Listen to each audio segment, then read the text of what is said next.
बिस्मिल्लाहिर्रहमानिर्रहीम। मेरा नाम मोहम्मद फ़ाहद है। मैं यानवा कॉलेज मुल्तान में बतौर लेक्चर काम कर रहा हूँ। हमारा आज का टॉपिक LLB पार्ट 1 का पेपर है law of torts. Law of torts के अंदर हमने लास्ट लेक्चर के अंदर इसका जस्ट ओवरव्यू लिया था कि सब्जेक्ट के अंदर हमारे पास कंटेंट्स क्या हैं। आज हम इसके अंदर देखते हैं कि टॉर्ट बेसिकली एक लैटिन वर्ड था। तो लॉ के अंदर आपके पास बहुत सारी ऐसी टर्म्स हैं जो कि लैटिन वर्ड से, लैटिन लैंग्वेज से ली गई हैं।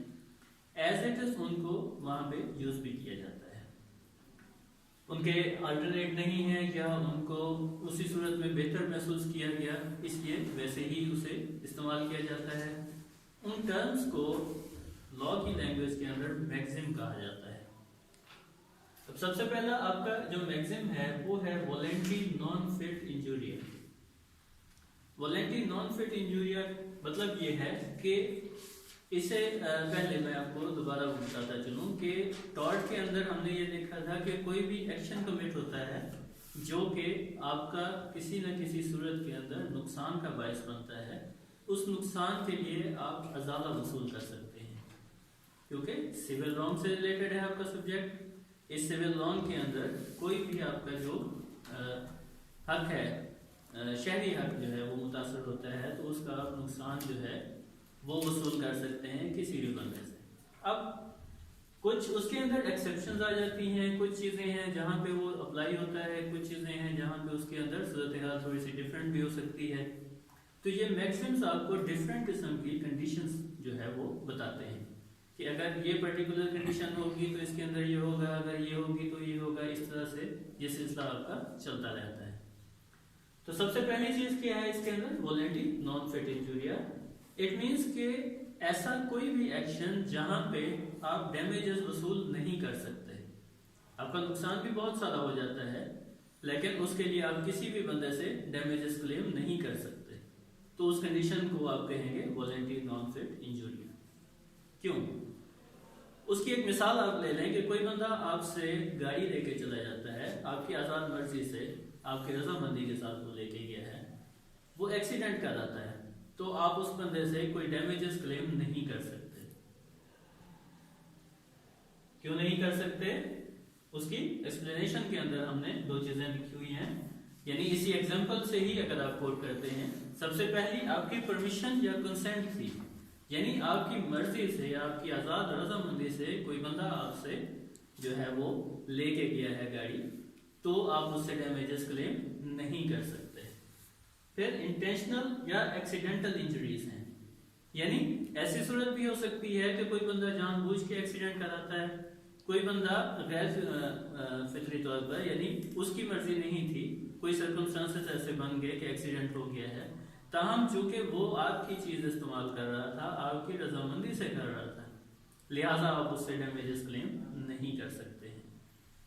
अब इस सूरत हाल में यहाँ पे कुछ एक्सेप्शंस भी आ जाती हैं, यानी ऐसी सूरत हाल भी हो सकती है जहाँ पे आपका ये जो पर्टिकुलर मैक्सिम है ये अप्लाई नहीं होता, यानी ऐसी कंडीशंस जहाँ पे आप डैमेजेस जो है वो क्लेम कर सकते हैं।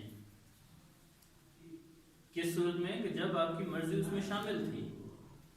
सबसे पहली हमारी कंडीशन क्या है कि आपकी आज़ाद रजामंदी से जो काम हुआ है, उस आज़ाद रजामंदी का आप अजाला वसूल नहीं कर सकते। लेकिन उसमें एक्सेप्शन क्या है? सबसे पहली चीज ये है कि जहां पे आपसे किसी फ्रॉड या मिसरिप्रेजेंटेशन की सूरत में आपसे आपकी रजामंदी ली गई है, आपको धोखे में रखा गया, आपकी रजामंदी ले ली गई। मिसाल के तौर पे कोई बंदा आपसे कहता है कि यार ये मैंने जमानत देनी है तो ये इस्लाम जो है ना वो खरीद करके दे दो, आप उसे इस्लाम जो है वो ताल्लुकदारी की बुनियाद पे खरीद करके दे देते हैं, वो उस पर अपने दस्तखत करके या कुछ और करके आपकी किसी सिविल राइट से आपको महरूम कर देता है, तो उसने आपके साथ फ्रॉड कमिट किया है। लेकिन चूंकि वो डॉक्यूमेंट आपने इशू करवाया था, लीगल साइड से आपने अपनी मर्जी से इशू करवाया था, ठीक है, तो उसमें आपकी रजामंदी तो शामिल हो गई, लेकिन चूंकि उसके ऊपर फ्रॉड कमिट हो गया है, लिहाजा आप उससे डैमेजेस क्लेम कर सकते हैं। रजामंदी भी थी लेकिन फ्रॉड आ गया, आपको धोखे में रखा गया, लिहाजा आपने उस बंदे से डैमेजेस क्लेम कर लिए कि यार ये जो चीज़ है ये तो हमने इस मकसद के लिए ली थी, हमारा मकसद ये तो नहीं था जो आपने वहां पे शो किया हुआ है। दूसरी चीज़ क्या है, आप कंसेंट ऑफ अनसाउंड और माइनर, यानी कोई ऐसा इंसान जिसकी आप जो कि नाबालिग है या जो ज़हनी तौर पर मेच्योर नहीं है, उसकी रजामंदी हासिल कर लेते हैं तो भी वो बंदा आपसे डैमेजेस क्लेम कर सकता है, क्योंकि लीगली उनका स्टेटस डिफरेंट हो जाता है। लिहाजा आप उस स्टेटस को जो है वो सेट करते हुए वो आप उनसे डैमेजेस जो है वो क्लेम हो सकते हैं। फिर नॉलेज एंड अवेयरनेस, जहां पे आपके पास आपके इल्म में लाई जाती है एक चीज, तो सॉरी आपसे आपके इल्म से आपके छुपाई जाती है चीज, आपके नॉलेज में नहीं दिया जाता, तो आप उससे डैमेजेस क्लेम कर सकते हैं। परफॉर्मेंस ऑफ इलीगल एक्ट है, आपको बताया नहीं गया, आपसे छुपाया गया कि कोई इलीगल काम करना है, यानी आपका डॉक्यूमेंट है वो किसी और को हमने किसी भी तरीके से पेश करना है जिसकी लॉ हमें इजाजत नहीं देता। मिसाल के तौर पे आपने किसी बंदे को चेक दिया है, वो चेक किसी पर्टिकुलर पर्पस के लिए दिया गया था, वो बंदा जाके किसी और बंदे के पास वही चेक जो है वो गिरवी रखवा देता है, उससे कुछ अमाउंट ऑब्टेन कर लेता है या कुछ भी ऐसी एक्टिविटी कर लेता है जो कि लॉ से परमिट नहीं करता। क्यों नहीं करता? क्योंकि आपने तो उसे बाई नेम चेक दिया हुआ है, बाई नेम जो चेक है वो वही बंदा कैश करवा सकता है जिसके नाम का चेक है, तो उस बंदे ने आप एक इलीगल एक्ट जो है वो परफॉर्म किया है, तो उस सूरत में आप उससे डैमेजेस क्लेम कर सकते हैं। दोबारा एक नजर देख लेते हैं कि voluntary non fit injuria means ऐसी सूरत हाल जहां पे आपकी आजाद रजामंदी शामिल थी, तो उस सूरत में होने वाले कोई भी नुकसान का आप अजादा वसूल नहीं कर सकते। उसके लिए दो कंडीशंस क्या हैं, आपकी रजामंदी इजाजत उसके अंदर शामिल होनी चाहिए, और कोई एक्सीडेंट हो जाता है, एक्सीडेंटल इंजरी होती है, तो उस सूरत में आप डैमेजेस क्लेम नहीं कर सकते।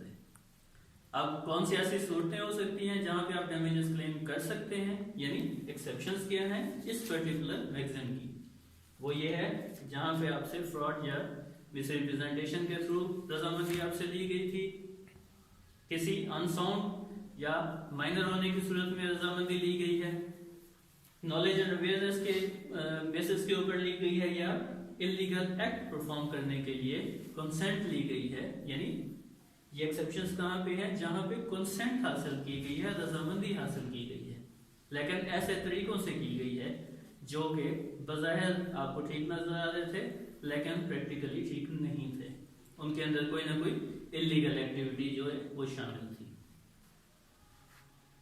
इस सिलसिले को मजीद हम आगे लेके चलेंगे अगले लेक्चर में। मजीद उसके लिए हमारा YouTube चैनल सब्सक्राइब कीजिए अयान लॉ कॉलेज, या हमारी वेबसाइट विजिट कीजिए www.alcmultan.com। Thank you very much.